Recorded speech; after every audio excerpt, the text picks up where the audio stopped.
Last night, I was reading a book about Thomas Edison when suddenly the power went off. The whole room became dark.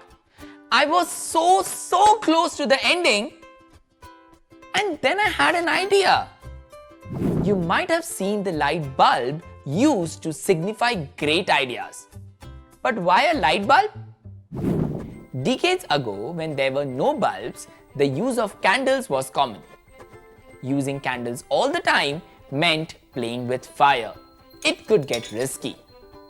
Along came Thomas Edison, who perfected the light bulb, a safer electric source of light that allowed people to see in the dark better than ever before.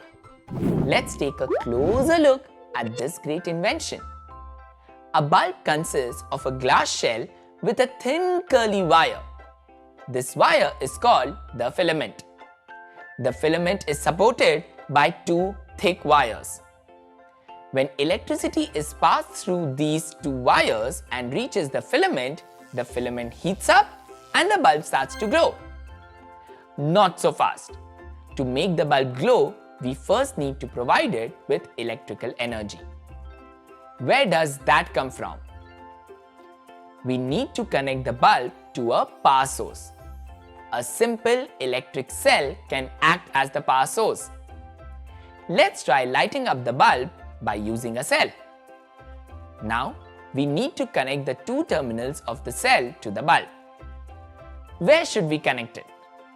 The bulb has two terminals which are internally connected to the filament through the thick wires. And these terminals need to be connected through connecting wires to the terminals of the cell. Since we have 4 terminals in all, let's use 4 pieces of wire and tape one to each terminal. We'll call the 2 wires on the bulb A and B, and the 2 wires on the cell X and Y. We can connect the wires to each other in different combinations. Let's try some out and see if the bulb glows or not. Let's start with connecting X to A. Nothing happened.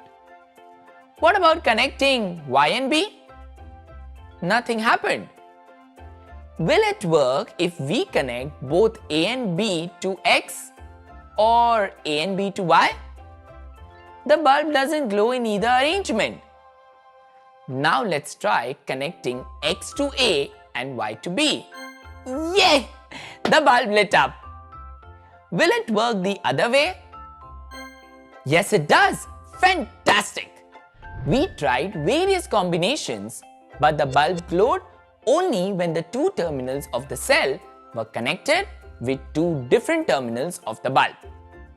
This arrangement is called a closed loop, which formed between all 4 terminals. This closed loop is what we call an electric circuit through which electrical energy flows.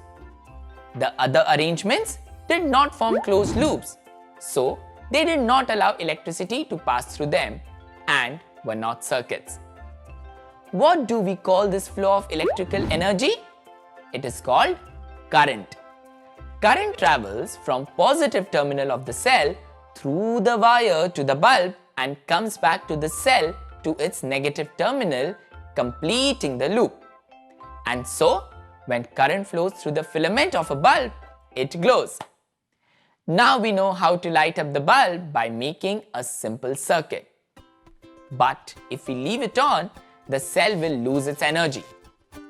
Is there a way we can turn the light off without changing the circuit? Keep wondering.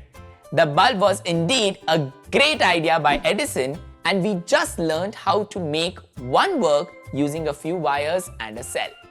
Stay bright and remember, we stay curious.